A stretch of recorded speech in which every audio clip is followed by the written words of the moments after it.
Gisubhan o gibuksan ang kapin 140 milyones pesos nga mga road concreting projects sa lungsod sa Barili kaniadtong Nobyembre 12, Biyernes. Ania ang report ni Sheila Gravines.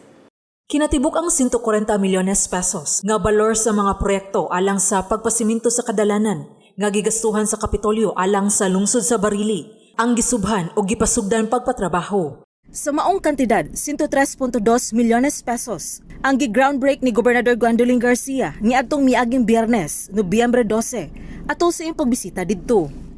Naglakip dinhi ang 49.3 milyones pesos nga dakit bulok-bulok Provincial Road Concreting Project nga katumanan sa damgo sa namatay nga manghod ni Gobernador Garcia, si anhing Barili Mayor Marlon Garcia, og 53.9 milyones pesos nga Balao-Bulak Road Section.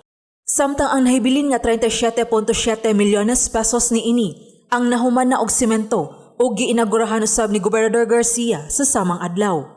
Apil dinhi ang 16.1 milyones pesos nga kapin sa usa ka kilometro nga concreting improvement dakit Kagay Barangay Road Section. 9 milyones pesos nga Mantayupan Luhod Barangay Road Concreting Project og 12.6 milyones pesos alang sa Phase 2 sa Gunting Balao Provincial Road Concreting Project.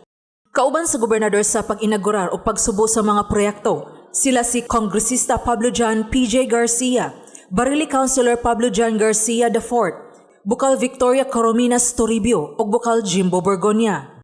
Sa iyang pagpamulong atol sa pag-abli sa gisiminto nga dakit Kagay Road Section, gibalik lantaw ni Gobernador Garcia ang gihangyo sa iyaha sa opisyal sa Cebu Technological University nga ipasiminto ang maong karsada tungod kay daghan ang nadisgrasya dinhi. Basta ako nahinumduman nga ang iyang kamot gibutang og cast kay na tumba tungod sa kaguba sa daan. Kinigod dakit Kagay. Nihangyo nga kung nahimo unta kuno matabangan sila kay daghan ako nakain nga tumba, nga aksidente, nga bunal. Gidagyod tong katong napiang. Manaluoy kay ko, niya itong tumurag, di pa kay dako ang pondo sa Kapitol. Pero niyong ko, paningkamutan din na nato. Way huno ang pagpasiminto o pagpaayos sa Kapitolyo sa barangay o provincial roads sa kalungsuran o mga syudad sa lalawigan sa Subo tungod kay nakita ni Gobernador Garcia kay mao kini ang liabi alang sa kalambuan sa mga dapit, ilabi ng katong hilit ug layo na sa sentro sa kalungsuran.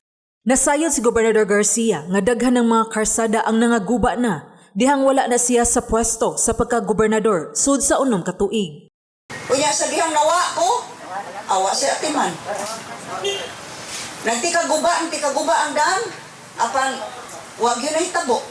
Miserable ang kinabuhi sa mga tao nga naggamit ni matag adlaw. Matod ni Deputy Speaker Pablo John P.J. Garcia, kongresista sa ikatulong distrito diin nahisakop ang Barili, sukuhi sa ubang local government units. Ang pagpasemento sa kadalanan mo'y usa sa mga prioridad ni Gobernador Garcia bisan sa pandemya. Samtang kita mubangon gikan niining atong pandemya nga giatubang, no? Kinahanglan kayo ang infrastruktura, no? Kay pagbuhi sa atong ekonomiya kinahanglan mga maayong daan. Mao gyud kini ang maayo nga liderato dinhi sa Subo. Nga samtang kita nagtanaw sa panglawas, no? Sa kinabuhi, no? Pagproteher sa kinabuhi, gi-balanse kana sa pagproteher ni Governor Gwen Garcia sa atong panginabuhi. Pinaagi sa mga maayong programa sama niining infrastruktura. Gidugang sa kongresista nga ang road concreting projects ni Gobernador Garcia dili lang pipila ang makapahimulos, kundi daghan gayud. Mao na ang atong gobernador. Iyang itanaw ang mga proyekto na dili pipila lang ang makapahimos, kundi ang tanan katawhan. Patiguang ka, magkaroon, no? Magdalo ka, mapobre, magamit sa tanan. Ang 53.9 milyones pesos nga Balao-Bulak Road Concreting Project magsumpay sa Barili ug sa iyang kasikbit nga lungsod ang dumanhog. Nahibaw ko nga ang lipay gyud kay karon, no, nasa taas na ron, nagngisi ron kay madugtong gyud ang iyang duha ka mga pinalanggang lungsod ang Barili ug Agdumanhog ang among amhan si Pabling Garcia. Sheila Gravinez, Balita sa Sugbo.